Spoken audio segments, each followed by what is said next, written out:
Welcome to the deep dive. You know how it is when a huge story breaks? Suddenly you're drowning in articles, tweets, different takes. It's just impossible to keep track. That's why we're here. We do the heavy lifting, cut through that noise, and give you the core insights so you're properly informed fast. Today, we're diving deep into something really significant, something affecting a lot of people right now. The proposed changes to Portugal's nationality law. This isn't just dry legal stuff. It impacts real lives, future plans, and it's created this kind of waiting game situation for many. Our mission here is simple: unpack what's really being proposed, understand why now, and look at the big concerns, especially this really controversial idea of making the new rules apply retroactively. Exactly.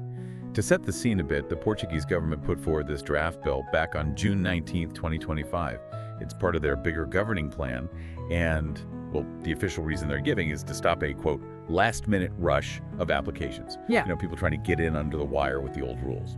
Okay, let's dig into that. Preventing a last-minute rush, that sounds sort of straightforward, maybe, but then bam, we hit this retroactivity issue, and that's where it gets, well, really interesting, and maybe worrying for some. What does that actually mean if you, say, put your application in just last month?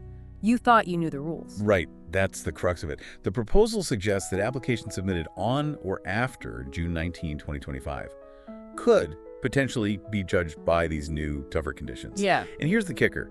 This is before the law is even properly passed and on the books. It's this specific point that's really sparked a firestorm, constitutionally speaking. I mean, when you have figures like Jorge Miranda, Rui Tavares Lancero, serious constitutional heavyweights, and even the president, Marcelo Rebelo de Sousa, raising concerns, raising flags about things like retroactivity, basic equality, access to justice.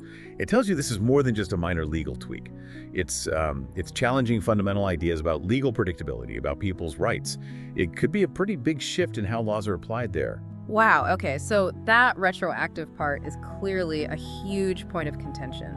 But setting that aside for a moment, if you haven't applied yet, what are the actual new requirements you'd face if or when this law passes? What changes? Well, the big one is residency, the time you need to have lived there legally. It's proposed to change quite dramatically. For people from non-Portuguese speaking countries, so most potential applicants, it jumps from the current 5 years up to 10 years. 10 years. 10 years. And for nationals from the CPLP countries, that's the Community of Portuguese Language countries like Brazil, Angola, Mozambique, it's proposed to go up to 7 years. Still longer than the current 5. That's a major change. And how is that time calculated? Is it from when you apply or? That's a really critical detail. The proposal says the clock starts ticking from the date your first residence permit is actually issued, not from when you applied for it. So if there are delays in getting that first permit, well, that could push your eligibility for citizenship even further down the line. Adds another layer of uncertainty, you know. Right, 10 years. That's a long commitment.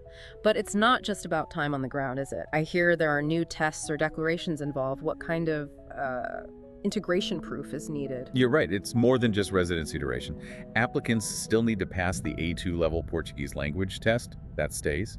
But there's a new civic knowledge exam being proposed. This would cover things like Portuguese culture, history, rights and duties of citizens, the democratic system. And on top of that, there's a requirement to formally declare your support for Portugal's constitutional democratic principles. So it's a deeper test of integration, you could say. Okay, so more time, more tests, declarations. It sounds like the hurdles are definitely getting higher. This makes me wonder, are any existing ways to get citizenship being sort of shut down? Yes, that's happening too. The route based on Sephardic Jewish ancestry, which has been quite prominent for several years, that's proposed to be removed entirely. Done. And citizenship by descent, getting it through parents or grandparents, that's also being tightened. It looks like it'll be limited to great-grandchildren of Portuguese nationals, which narrows it down from how it sometimes worked before. Okay, closing doors there. And I also saw something quite serious about citizenship being revoked. That sounds pretty extreme for something usually seen as permanent. What could actually lead to someone losing their naturalized citizenship under these proposals? It is a significant proposal, yes. Yeah. The draft includes provisions allowing for the revocation of naturalized citizenship, so not citizenship by birth under certain circumstances. Specifically, if someone receives a prison sentence of 5 years or more within the first 10 years after they become a citizen through naturalization. It also mentions that individuals convicted of very serious crimes, major offenses, could potentially lose their nationality. It definitely adds a conditional element that wasn't quite there before. That's a lot to process. So let's bring it back to people caught in the middle right now. What about someone who already has a golden visa? Or someone who, maybe luckily, got their full application in just before June 19th? Where do they stand? Okay, good question. For golden visa holders, their actual residency status isn't directly affected by these proposals. That stays as is. However, if they plan to apply for citizenship down the line based on that residency, they will fall under the new, longer timelines, the 10 years, most likely. Right.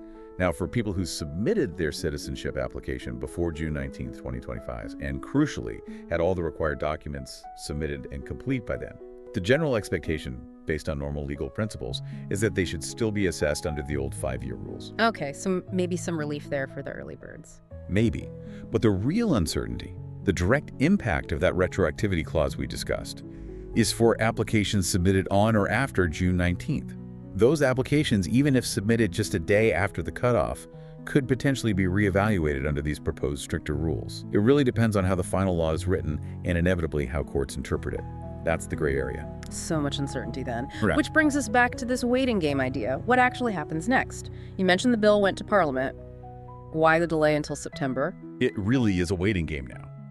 The draft got the green light from the Council of Ministers on June 23, 2025, and yes, it was sent to Parliament, but Parliament hit pause.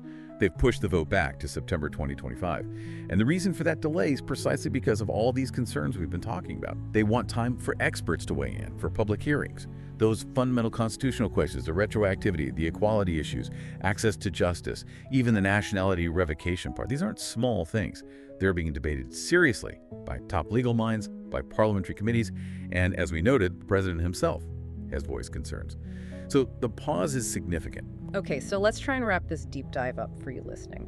What we're seeing is a major potential shakeup of Portugal's nationality law. Key takeaways. Significantly longer residency times being proposed, new integration tests covering civics and values, some pathways like the Sephardic route closing entirely, and this really contentious idea of applying rules retroactively. The whole thing is still very much in motion. It's paused in Parliament precisely because of deep constitutional questions that need answers. Nothing is set in stone just yet. Absolutely. And maybe a final thought to leave you with as this plays out.